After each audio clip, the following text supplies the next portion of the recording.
Now, on this next session, I would like to show you a little bit of a calculation, and the two basic calculations we can do on the Smith chart. We already discussed them, but I would like to give you some numbers.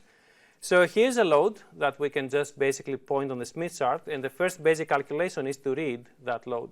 And here I'm using the complete Smith chart, the one you can actually print and is available online as well as on our class website. So the minute you plot a point on the Smith chart, first, it's always a good idea to find the real part.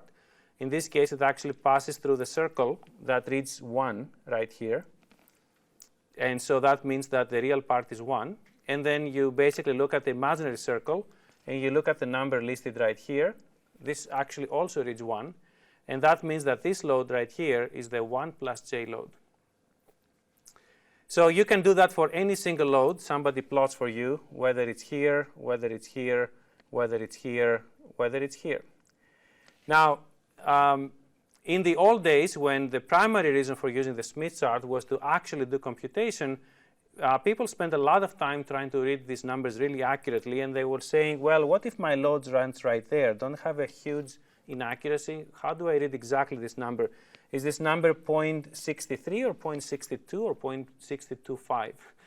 The reality is, in today's world, it doesn't matter. You can actually make that calculation very simple with a numerical calculator. But what it does matter is that if somebody basically tells you, here's the load of 1 plus j, that you can mentally place that load on the Smith chart. You can immediately bring the picture you see here in your mind. That's the important piece. Now, by putting a load on the Smith chart, we can also find out, as I mentioned before, exactly the reflection coefficient. So the reflection coefficient here has a magnitude of 0.45 and an angle of 63 degrees.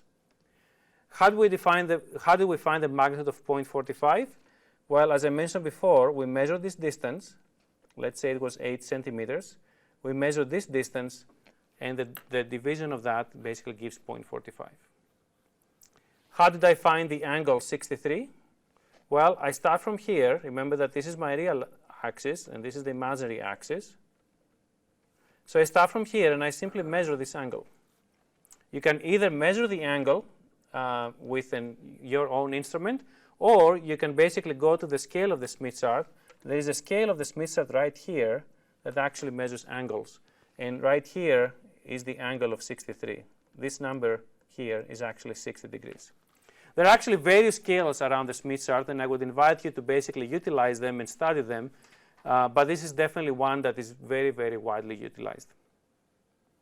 So that's our first basic calculation.